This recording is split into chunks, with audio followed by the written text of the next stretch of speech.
बहुत ही सुंदर वेद मंत्र अगला है। जो प्रभु का सुमिरन करता है, क्योंकि वेदो अखिलो धर्म मूलम, वेद का पढ़ना पढ़ाना सुनना सुनाना हम सबका परम कर्तव्य है तथा प्रत्येक परिस्थिति में वेदों के द्वारा दिए गए उपदेश को आचरण में लाना, मनसा वाचा कर्मणा इसको संभालना, ये हम सबका परम कर्तव्य है। इसलिए वैदिक जीवन पद्धति में हम अनेक प्रकार से अनेक मंत्रों का स्वाध्याय करते हुए जीवन को सजाने संवारने और अच्छी प्रकार से विभूषित करने का प्रयत्न कर रहे हैं। और यह अगला जो वेद मंत्र है बहुत ही सुंदर है। मैं वेद मंत्र लिखूंगा, फिर आगे चर्चा करता हूं। ओम गिरिर्नयः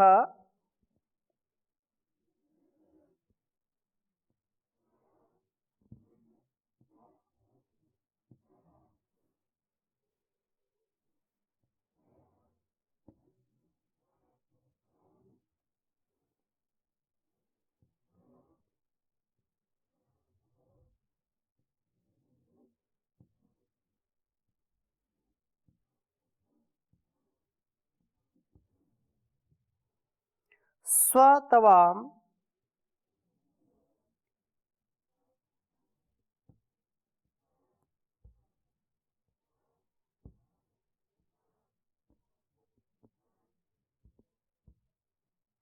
ऋष्व इंद्रः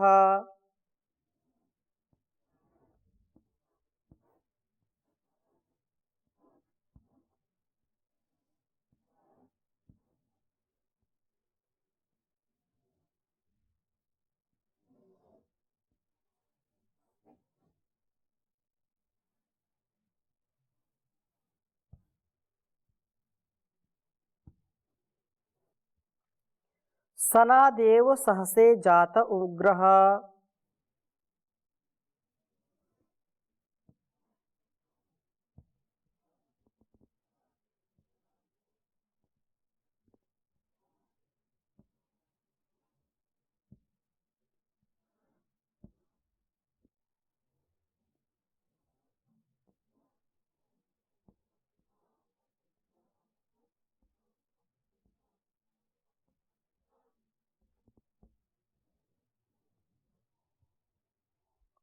जात उग्रः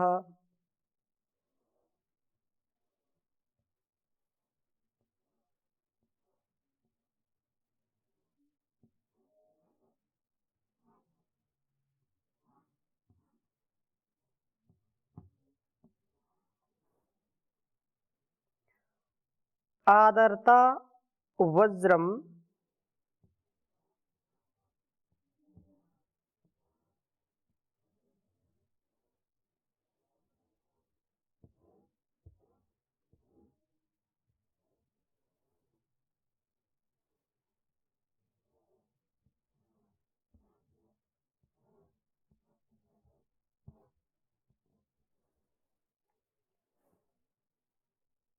स्थविरम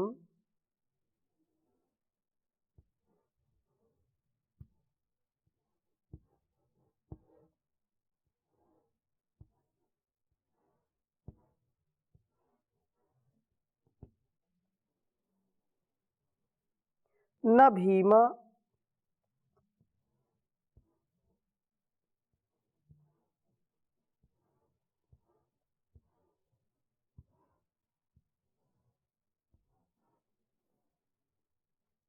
उद्नेव कोशम।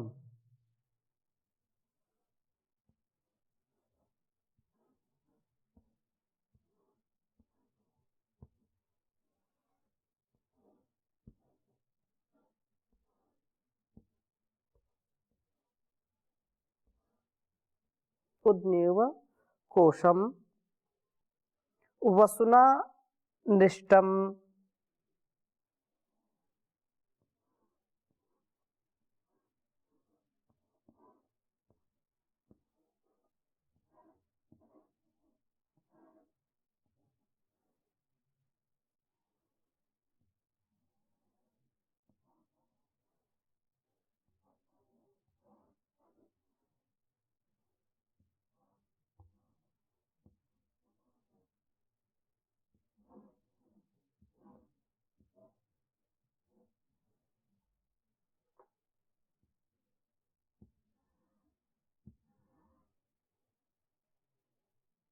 ऋग्वेद के चतुर्थ मंडल के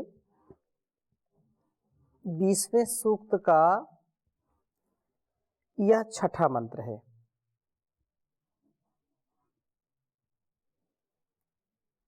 ओम गिरिर्नयः स्वतवां विश्व इंद्रः सनादेव सहस्ते जात उग्रः आदार्ता वज्रं स्थविरं न भीमा उद्नेव कोशं वसुना नृष्टम्। ओम गिरिर्नयः स्तववां विश्व इंद्रः सनादेव सहस्ते जात उग्रः आदर्ता वज्रं स्थाविरं न भीमा उद्नेव कोशं वसुना नृष्टम्। वेद मंत्र का भाव बहुत ही सुंदर है।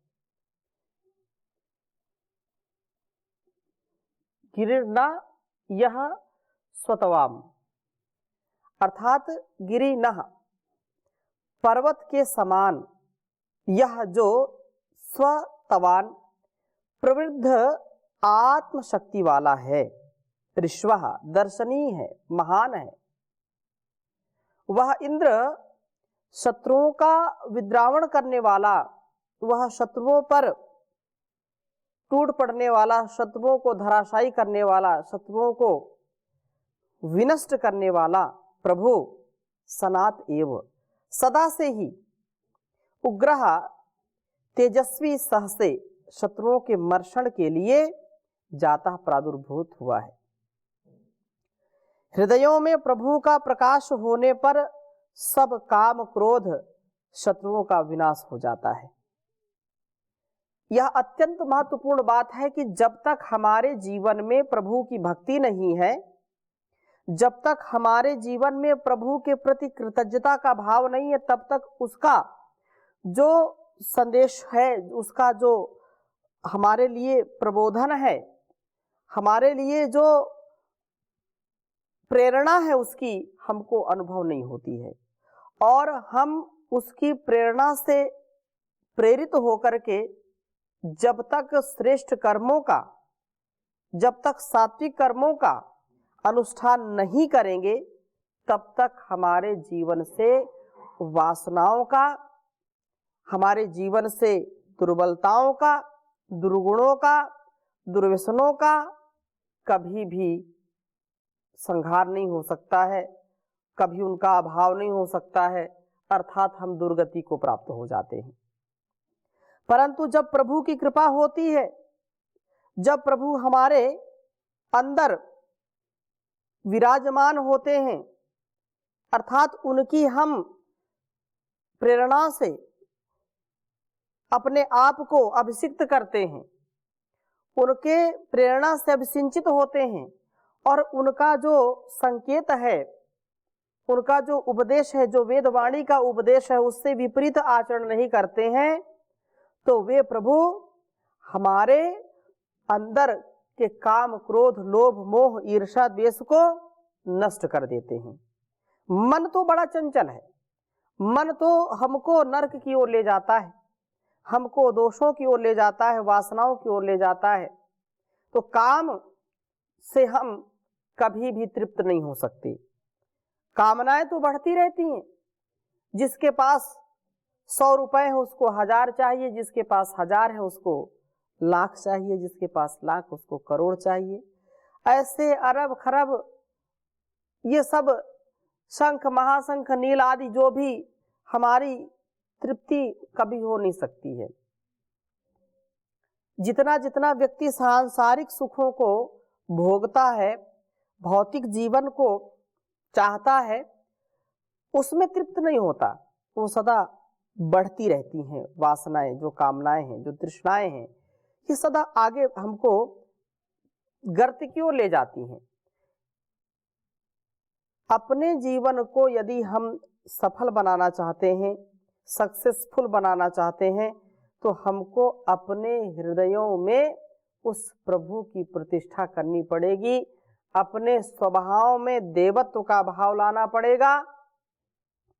और जब हमारे शत्रुओं के मर्षण के लिए हमारे अंदर का और बाहर का जो शत्रु है उसका जब हम संघर्ष करना चाहते हैं तो निसंदेह हमारे लिए सबसे बड़ी बात प्रभु की कृपा है।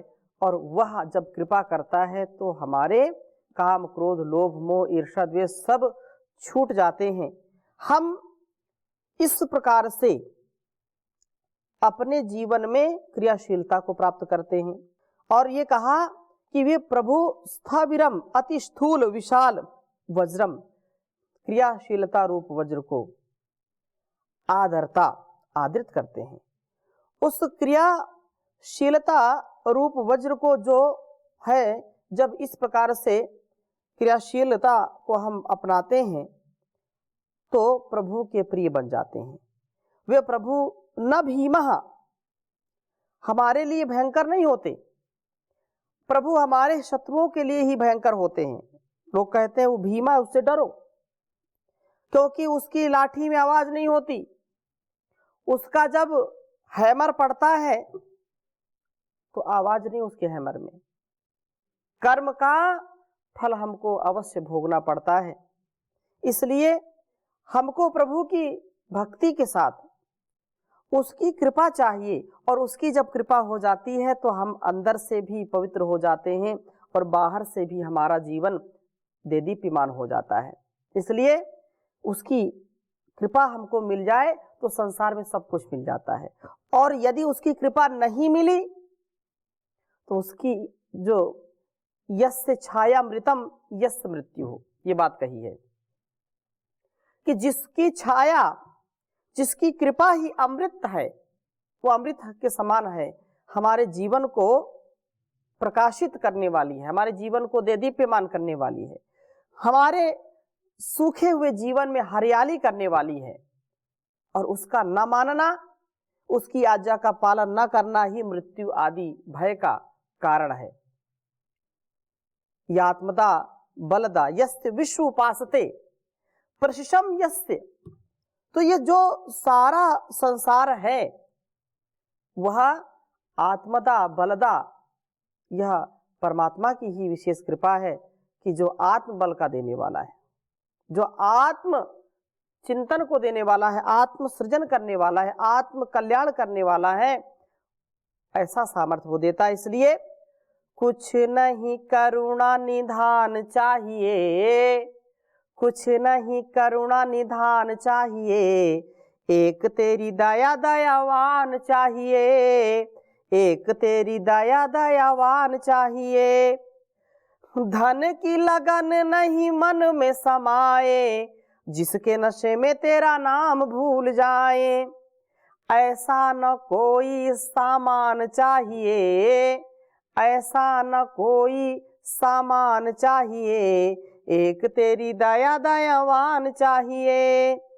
आदमी न माने पर मान न पड़े, झोपड़ी में जिंदगी बिताना जो पड़े, कोठी न बंगला मकान चाहिए, कोठी न बंगला मकान चाहिए, एक तेरी दया दयावान चाहिए।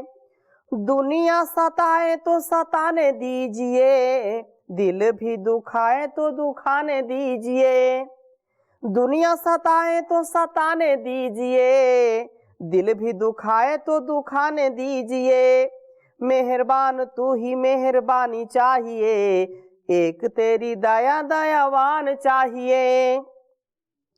क्या कहे उसे जो तेरा नाम न जपे, होकर के मगन सुबह शाम न जपे, ऐसी न बेमोल जुबान चाहिए, ऐसी न बेमोल जुबान चाहिए, एक तेरी दया दयावान चाहिए।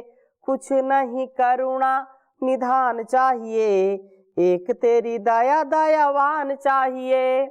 तो हमको उस प्रभु की दया यदि मिल जाए तो हम इस संसार में सब कुछ जो हम चाहते हैं वह हम कर सकते हैं।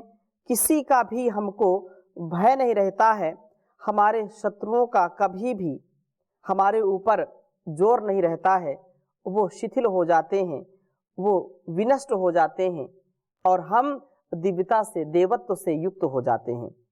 तो इसलिए कहा निष्ठम नितराम संगतम, निश्चित रूप से जब इस प्रकार की क्रियाशीलता को हम अपनाते हैं तो प्रभु के प्रिय बन जाते हैं।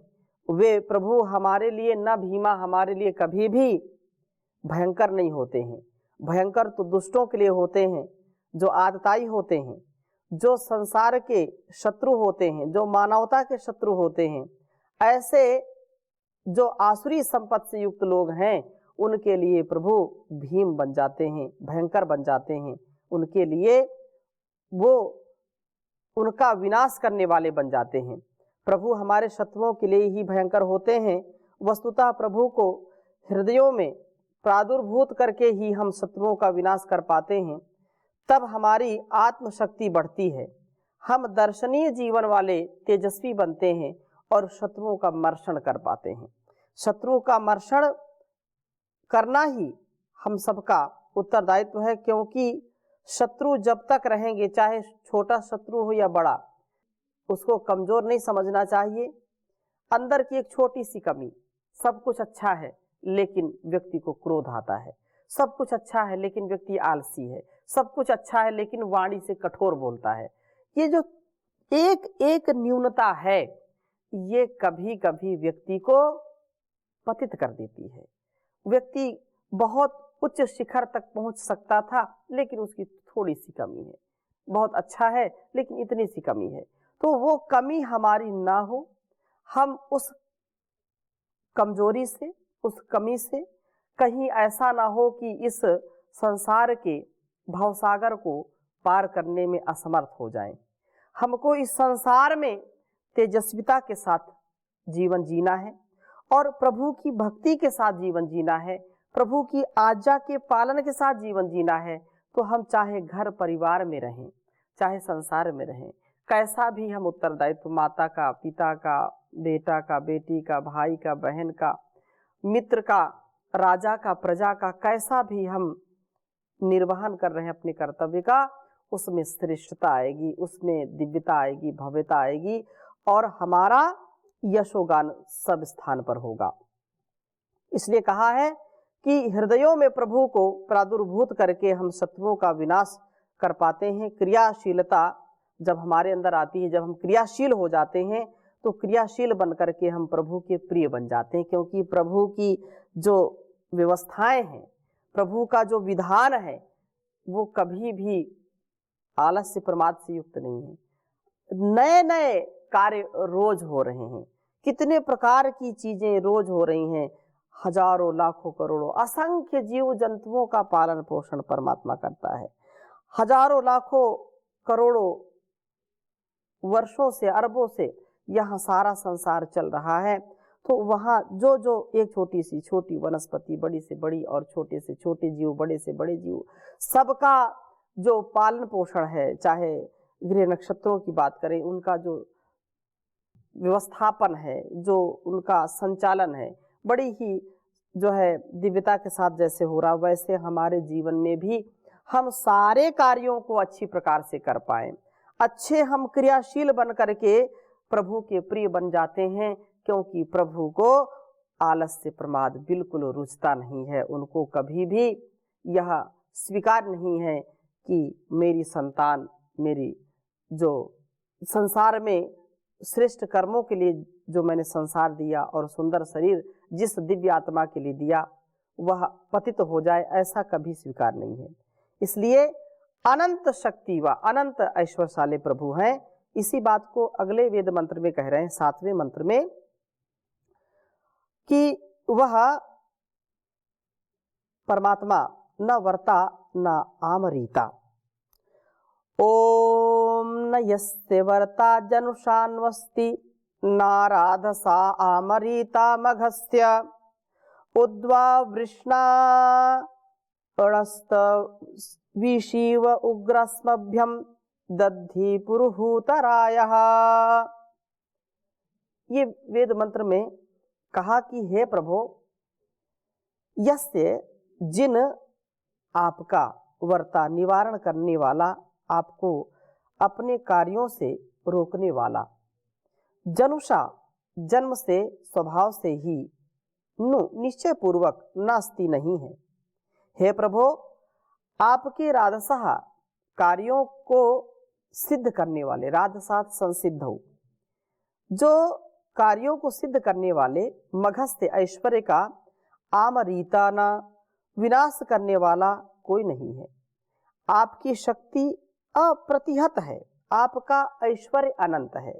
संसार में ऐसा कोई भी बलशाली, शक्तिशाली, तेजस्वी व्यक्ति हुआ ही नहीं, या ऐसी कोई शक्ति नहीं है जो परमात्मा की शक्ति के सामने टिक सके, उसको जो चुनौती दे सके, उसको जो ललकार सके, उसका जो अतिक्रमण कर सके। ऐसा संसार में कुछ भी नहीं है, कोई भी ऐसी शक्ति नहीं है जो प्रभु के आगे ठहर सके।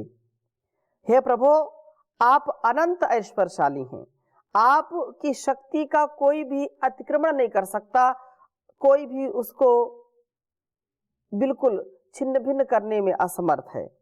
हे तभी शिवः, हे बलवान प्रभो, उग्र तेजस्विन पुरहूत, बहुतों से पुकारे जाने वाले प्रभु, उद्वा वृषाणः, उद्वा वृषाणः, अत्यंत धनों का वर्षण करते हुए आप अस्मभ्यम, हमारे लिए रायः, इन दान देने योग्य धनों को दद्धि दीजिए।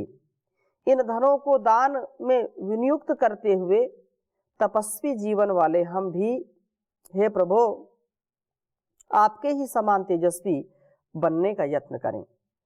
यह निसंदेह है, सत्य है, तथ्य है कि हम जैसा पढ़ते हैं, जैसा देखते हैं, समझते हैं, प्रभु के गुणों की जो व्याख्या है, गुणों का जो वर्णन है, उनकी सार्थकता हमारे लिए कब होगी? जब हम वैसा ही बन जाएंगे, वैसा ही बनने का 100% प्रयास करेंगे, पुरुषार्थ करेंगे, तो निसंदेह हमारा श्रेष्ठ जीवन हो जाता है और हम सबसे श्रम से युक्त होकर के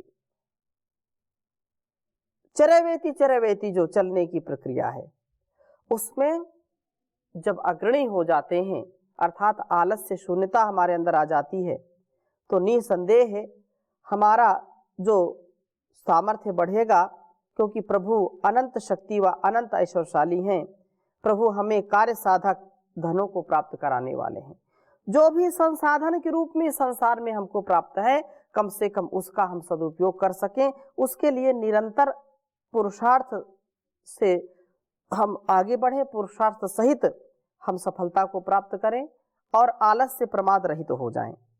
8वें मंत्र में भी सुंदर बात कही है, ओम ईक्षेराय क्षयस्य चर्षणी नाम उत व्रजम अपर्वतासी गोनाम शिक्षा नरः समिथेषु प्राहवान वस्वो राशिमम अभि नेतासी भूरिम। कहा कि हे प्रभु, आप चर्षणी नाम श्रमशील मनुष्यों के रायः, आप जो श्रम करते हैं, जो पुरुषार्थ करते हैं, जो सदा संघर्षशील रहते हैं, जो एक पल का भी आलस से प्रमाद नहीं करते, क्योंकि प्रमादो मृत्यु कहा है, प्रमाद मृत्यु के समान है। तो ऐसे जो लोग सदा श्रमशील है, चर्षणी नाम, उन श्रमशील मनुष्यों के रायः, धनों के तथा क्षय से गृहों के ईक्षे देखने वाले हैं। आप इस बात का ध्यान रखने वाले हैं कि श्रमशील मनुष्य को आवश्यक धन व गृह की कमी ना रहे, उसका योगक्षेम ठीक से चलता जाए, इस बात का आप सदा ध्यान रखते हैं प्रभु। उत, और आप इन श्रमशील मनुष्यों के गोवाम व्रजम, इंद्रियों के समूह को अपवर्ता असी, विषयों से अपावृत करने वाले हैं। इनकी इंद्रियों को आप विषय वासनाओं से आक्रांत नहीं होने देते हैं, विषयों से इनको बचाने का कार्य करते हैं। हे प्रभु, आप शिक्षा नरः, शिक्षा द्वारा, ज्ञान के द्वारा प्रजाओं को आगे ले चलने वाले हैं और समिथेषु, काम क्रोध आदि से संग्राम होने पर आप ही प्रहावान इन शत्रुओं पर आक्रमण करने वाले अस्त्रों वाले हैं। इस प्रकार हमारा जान बढ़ा करके तथा काम क्रोध आदि को विनष्ट करके आप भूरिम बहुत अधिक अथवा भरण पोषण के लिए पर्याप्त वस्व राशिम धन राशि को अभिनेता असि प्राप्त कराने वाले हैं। तो इस वेद मंत्र का आशय यह है कि हम प्रभु से प्रार्थना करते हैं कि प्रभु श्रमशील मनुष्यों को योग क्षेम से वंचित कभी नहीं करते हैं और वो हम सबको योग क्षेम से युक्त रखते हैं। इंद्रियों को विषयों से आक्रांत नहीं होने देते। इंद्रियों को भी यदि हमको वश में रखना है तो प्रभु की भक्ति के साथ ही संभव है। भरण पोषण के लिए पर्याप्त धन भी प्राप्त कराते हैं। हम कभी भी ऐसी अवस्था को न प्राप्त हो जिसमें अकल्याण हो, हम अपने जीवन को सुख शांति वैभव से युक्त ना कर सके, ऐसा वो प्रभु नहीं चाहते हैं। इसलिए सदा हमको पर्याप्त धन देते हैं। तो इन्हीं शुभकामनाओं के साथ आज की कक्षा को यहीं पर विराम दे देंगे। शेष चर्चा अगले मंत्र के साथ अगली कक्षा में करेंगे। ओम शांति शांति शांति।